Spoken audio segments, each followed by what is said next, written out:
You're standing in a crowded kitchen at a party. You're laughing at a joke, That's you've got a drink in your hilarious. hand, and Cheers. you're actively contributing to the Delicious. conversation. To everyone else in the room, you are the social glue, the one who keeps things moving and makes people feel welcome. But inside, there is a clock ticking. You are mentally counting down the minutes until you can go home, lock your front door, change into comfortable clothes, and not speak to another human being for the rest of the night. If you recognize yourself in those moments, you aren't just tired, you are a hidden introvert. And here is how it actually manifests in your life. 1. You possess a social switch. You are perfectly capable of being the life of the party, cracking jokes, and keeping the energy up so everyone feels engaged.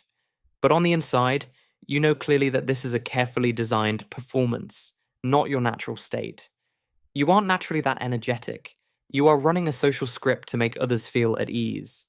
When you flip that switch off, the silence that follows isn't a lack of joy. It's just you returning to your default state. 2. You experience a social hangover. After every gathering, no matter how much fun it was, you pay for it with paralyzing exhaustion. It's like your brain is suffering from data overload.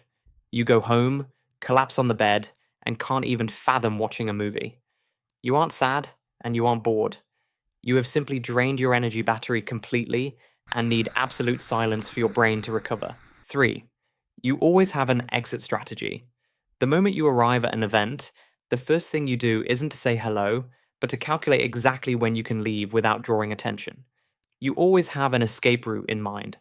The existence of this plan is actually what allows you to enjoy the party, because it gives you the reassuring feeling that I am not trapped here forever. 4.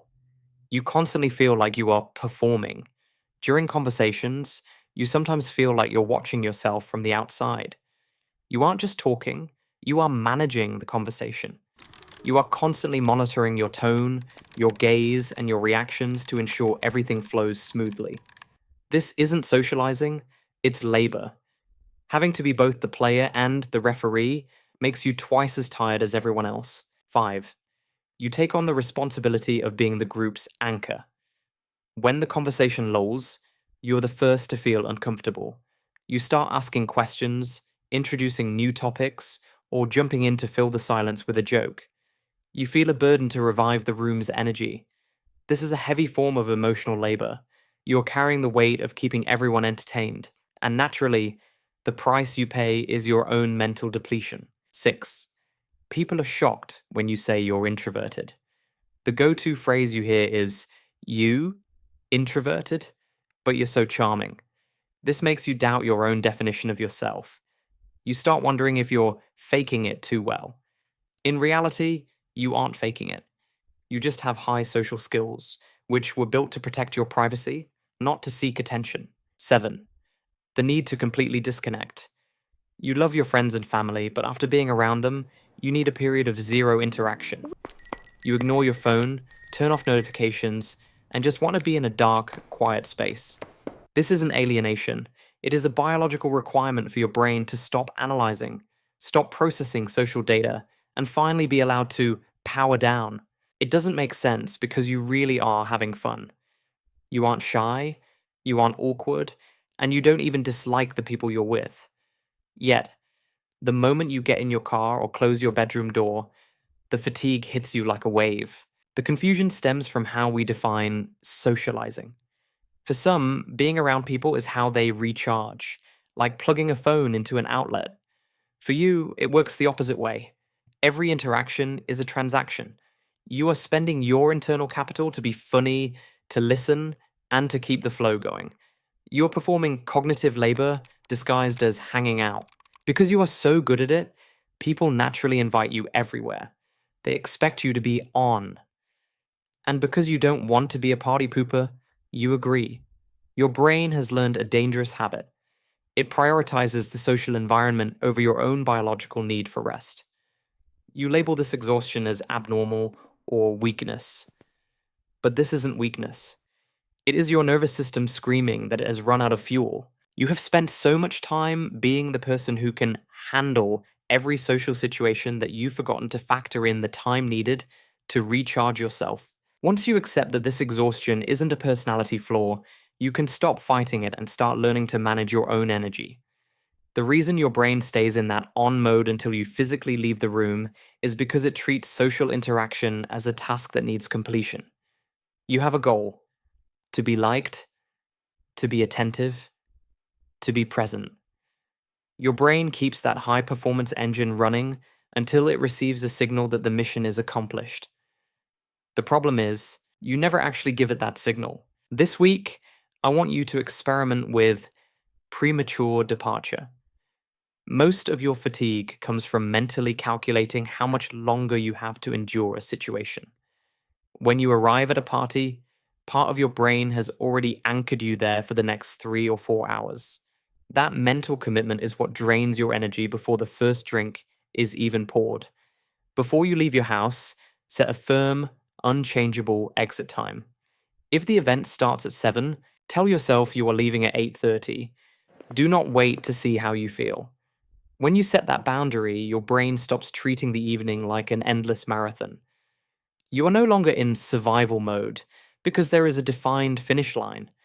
Curiously enough, because you know you get to leave early, you actually enjoy the time you are there even more. Secondly, let go of the role of being the social anchor in every room.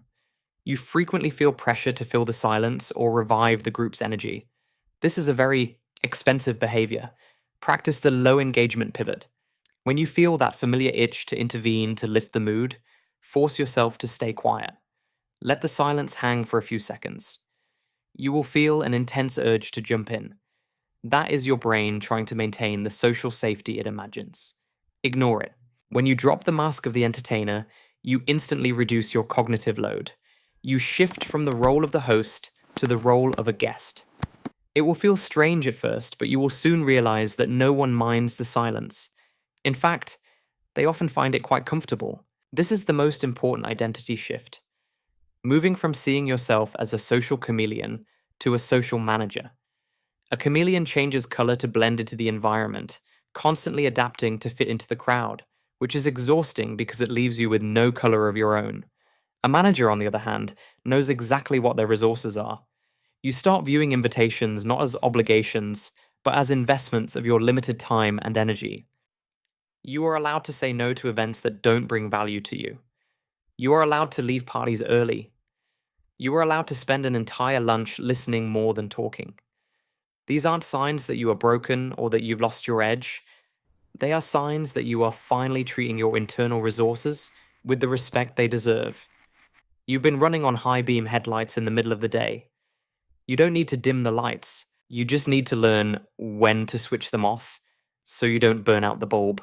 Your social skills are a tool, not a life sentence. You can be the person who connects with everyone in the room and still be the first one to call an Uber when you hit your limit. You can be the life of the party and still wake up the next morning feeling sharp and clear rather than tired and heavy. The hidden introvert label isn't about what you can't do. It is about understanding exactly what you need to do to keep being the person who can show up for the people you love. If you recognize yourself in these signs or have tried the early departure strategy, leave a comment below with the word performance so we know we're all in the same boat. It helps to see that so many others are navigating the same trade-offs. If you found this breakdown of the hidden introvert useful and want to keep untangling these everyday patterns, subscribe to the channel. We dig into this kind of psychology every week to make your life just a little bit clearer. See you in the next video.